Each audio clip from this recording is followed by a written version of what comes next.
Be thoughtful. So you must be thoughtful when you do startups also. It is not a passport to riches. It is actually a passport to trouble. I don't want to dissuade you, don't get me wrong. But there's nothing in life you can achieve without going through the troubles that go with it. You can't become a parent if you don't clean the crap and the child and all the things that happen. You can't be a successful professor if you don't go through the pains of the student. So, startups is actually a responsibility, it's not a privilege. And so, I want to make 3 points. Startups somehow think that they are very talented people. Their model is Steve Jobs, nowadays Elon Musk also. But the world is impacted and influenced by geniuses, but it is run by ordinary people like you and me. And none of us is a genius.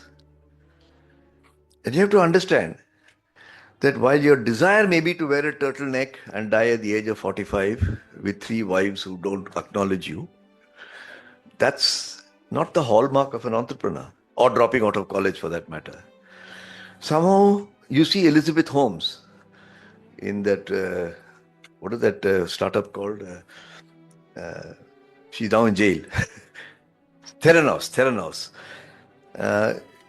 We create the physical symbolisms that go with startups. And young people tend to emulate those things. Not wrong. If I want to be a cricketer, I'd like to walk like Sunil Gavaskar or Sachin Tendulkar. So we all do that. But there are some fundamental principles. And those are the 3 I would like to. There are many, but I will keep myself to 3. First of all, why are you doing a startup? What is your purpose? Irada kya hai? Why do you want to do it? Is it a way of earning a living? Is it a way to express yourself? Is it a way to give an outlet for something in your head which is bothering you? Or is it the style of the times that everybody is doing it, I must also do it? When I was your age, I'm talking of the younger people here, if I went into startups, nobody will give his daughter in marriage to me. Now they queue up to give their daughter in marriage to you. What has changed? It's a long time, I agree. But it is not 500 years, it's 50 years. Startups have become, it's got the zing, it's got a pizzazz about it. And many young people are attracted for that reason. But there must be something deeper. It may not hit you on the day one, but it's something to think about. I think startups, the real good startups, I categorize those that are doing it for style and those that are doing it because there is an inner urge to do something. And I'm talking about those. It's a creative expression of an inner urge. I'm really obsessed with the fact that I can't get a hotel to stay in at short notice, and I think of some mumbo jumbo which results in Airbnb. I'm really obsessed with the fact, and those stories are all told, they're all available. But I want to emphasize this point. It's a creative expression of a human urge. So Mr. Salman Khan, not the muscular man who runs over animals, but the other guy who teaches school education. Sorry? Khan Academy. He says, why should poor people have such a tough time learning normal things? And so he starts Khan Academy. So these are all examples of the human urge to give a creative expression. There is one other common thing that all human beings have, which is they want to give a creative expression to procreating.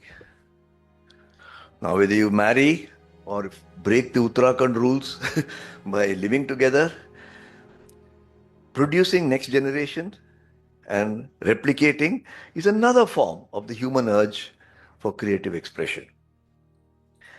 And I make a point of this because the moment you put biology into it, startups, and not just creativity for the sake of it, you start to see angles which you may not have otherwise seen.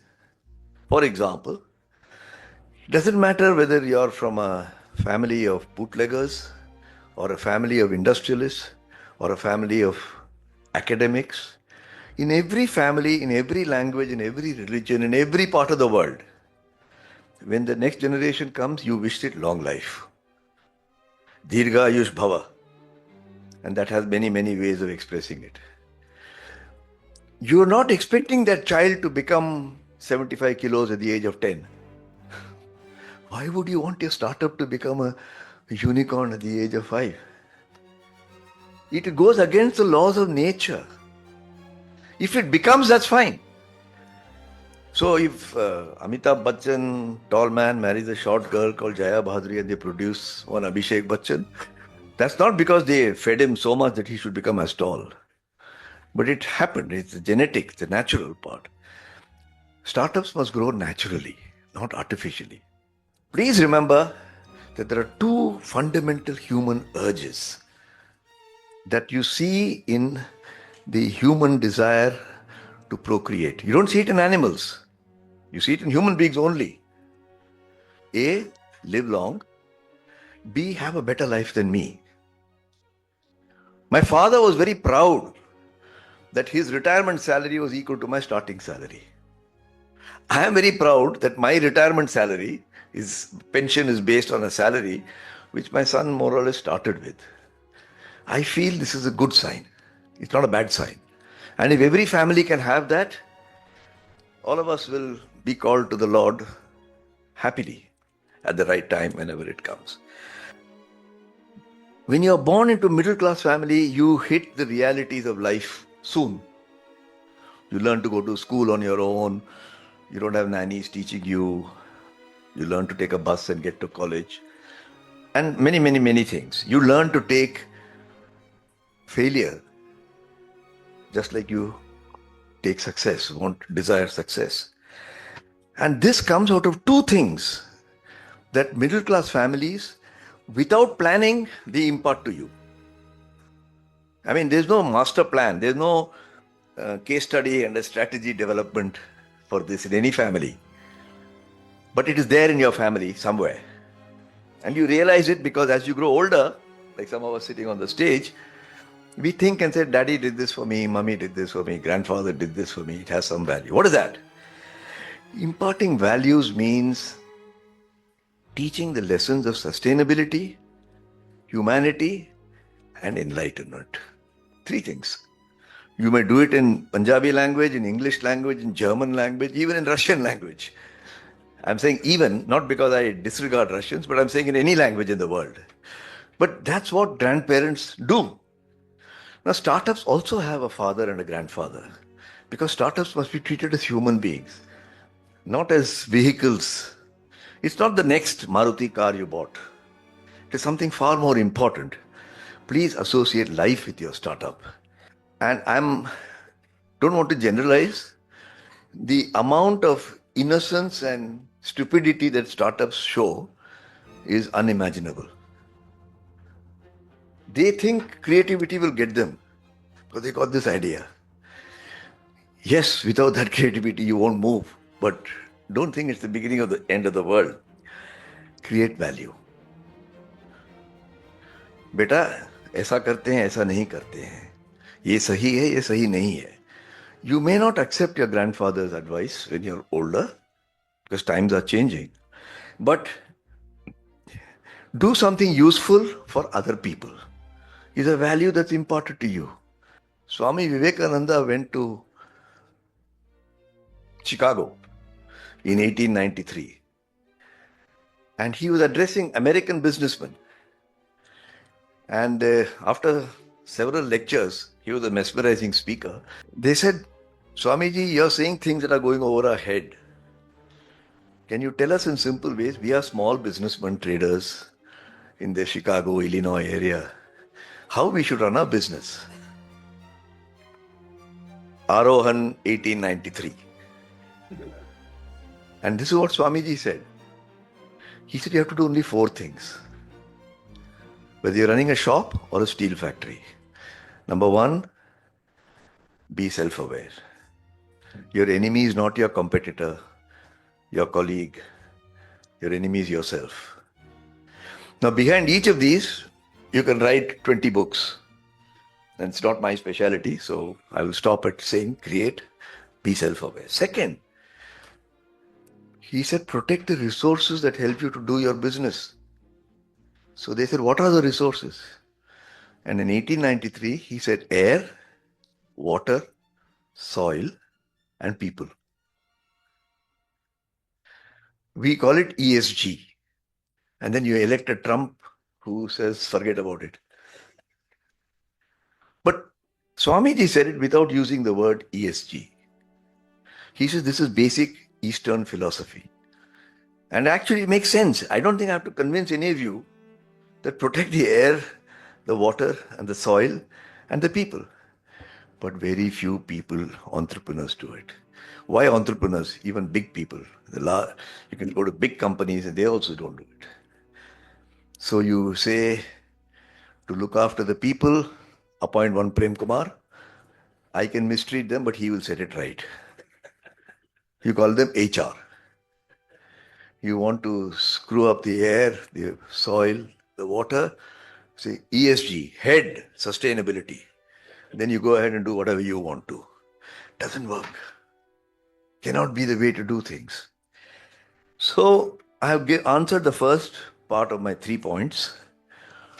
Think deeply about why there's a startup. When you have a little few moments, I know your day will go just getting the startup started up, but give some thought to this.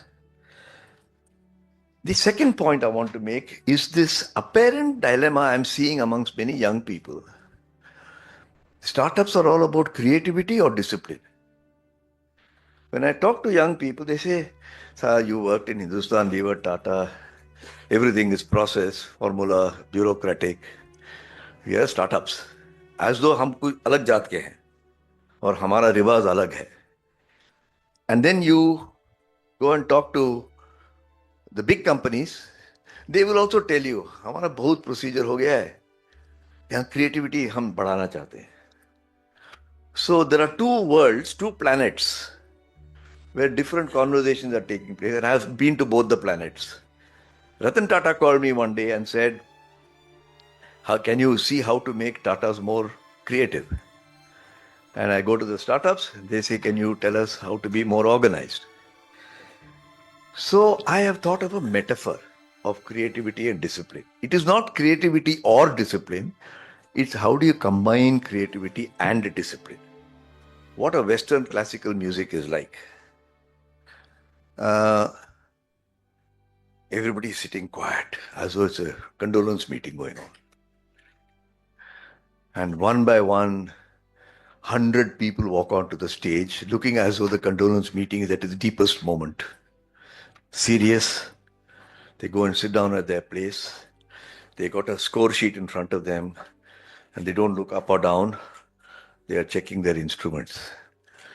The audience is not supposed to clap or do anything. You're also sitting as though the departed soul is being mourned. Until a magical moment. Zubin Mehta comes, pantada! He comes into what looks like dandas to you, right? And the maestro is welcomed with a great cheer, and the music begins. And you're not supposed to clap when you feel like, huh? You can't say wah wah in between. There are specific moments when you're supposed to clap. Even if you appreciated it half an hour ago, like the proverbial joke of the Sardarji, sorry, there's a Sardarji somewhere here, but the proverbial joke of the Sardarji that he's laughing at his own joke. Is it creative? Of course. You can't say playing Beethoven's 8th Symphony is not creative. Is it disciplined? Oh my God, 100 people at a condolence meeting. You can't be more disciplined than that. They're all well dressed, huh? Bow tie and so on. Now you look at an Indian classical music. One Lal Gudi will come with his dhoti tied up loosely and he'll welcome and everybody will cheer it. Or Ustad Zakir Hussain. 2-3 people will follow. One person has a very important role, but nobody recognizes it, called Tanpura. Because without the Tanpura, everybody will be out of place. But then one will be a Mridangam or a Tabla or whatever. Those four people sit down, not one of them has a score sheet in front of him. Nowadays they carry a mobile phone. But otherwise, even that wasn't there 25 years ago. And they seem to be talking to each other. They're looking at each other. They're not looking at a score sheet. They're enjoying. So he will take tan tan tan tan tan and they'll tan tan tan tan tan. Have you all seen this? Is there creativity? Enormous creativity. Do you appreciate the creativity when you feel like? In an Indian classical music, you just break into a cheer whenever you feel like. Once more, Dubara.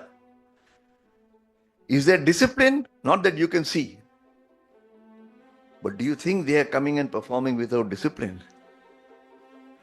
God knows how many hours of riyaz they have done individually and severally.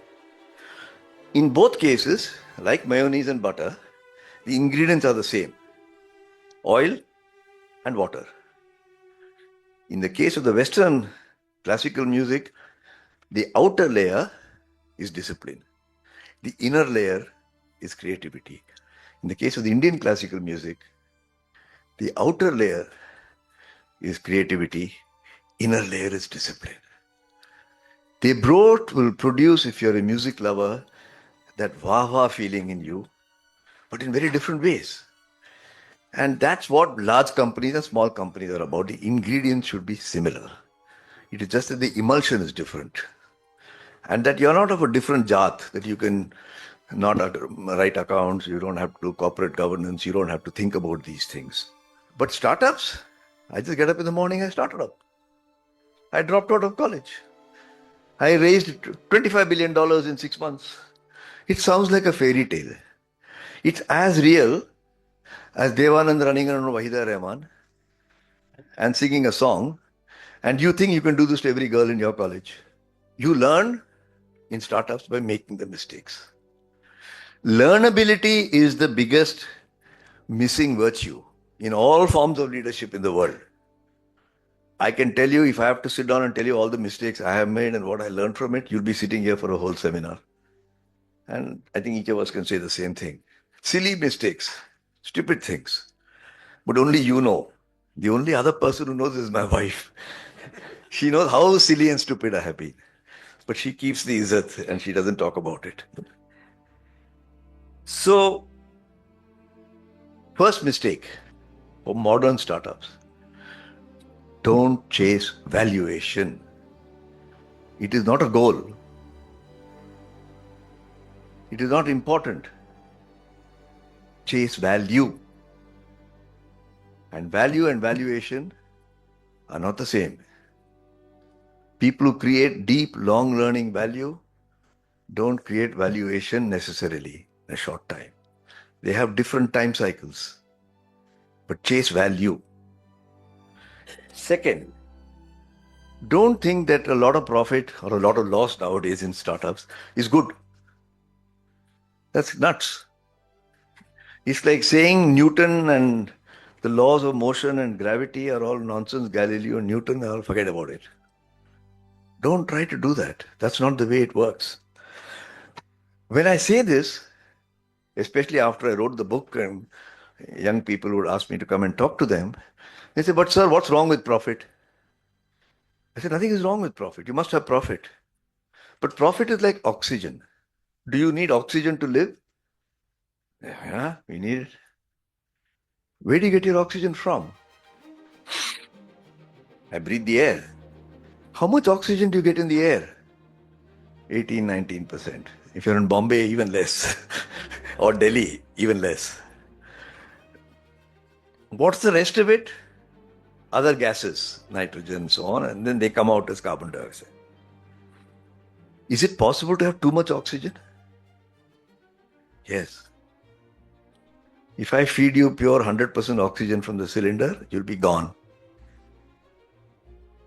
You'll be dead. Only in an emergency, a doctor who understands how much oxygen should be given, he'll give you an oxygen cylinder. You don't just have oxygen for that. Why do you think you need too much profit? Too much profit kills. Too much loss kills. Don't break the laws of nature. So that's the second thing.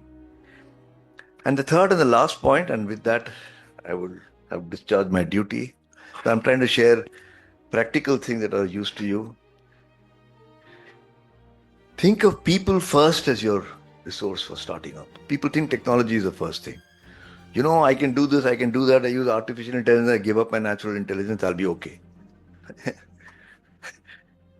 There is something called NI, which nobody gets a PhD for, except our maker. Don't give it up. Follow AI. It's another tool. For God's sake, when I started my career, people said computers will take away all the jobs. There'll be nobody, everybody sitting around, swatting flies. Nonsense. I've been there for 55 years. Computers have helped, but they've created a whole new set of jobs, but they haven't taken away everybody's jobs. Yes, some jobs have gone. You go to Pune, those guys who would come and catch you from the compartment to take away your suitcase, red kurta, coolies, they don't exist because everybody got a wheeled suitcase. So jobs will change. So hire people. We tend to hire people who have unique vision, personal goals. But in a startup, I'll say hire people with shared goals. It's far more important than having 7, 10 geniuses will not make a great cricket team. But 7 people who think together make a good cricket team. So may I thank you for inviting me, and thank you for your patience in listening to him. Although I call myself an old fogey, I don't think I'm an old fogey. I think startups are the platform on which this nation or any nation will grow. So have no mistake about their role. It is just like when the next child is born in the family, you say, ye bhavishya hai. This is the future. And there, don't get it wrong. But as a patriarch in the family, you feel that you can tell your children, grandchildren, or nephews, by when you raise your family, think of some of these points. And I've come here as a sort of grandfather, sharing with my own family members, that think of some of these things. They will not be irrelevant, even if they don't occupy, while you get engaged for the rest of the day into the nitty-gritty of what is going to happen. Thank you. Thank you very much.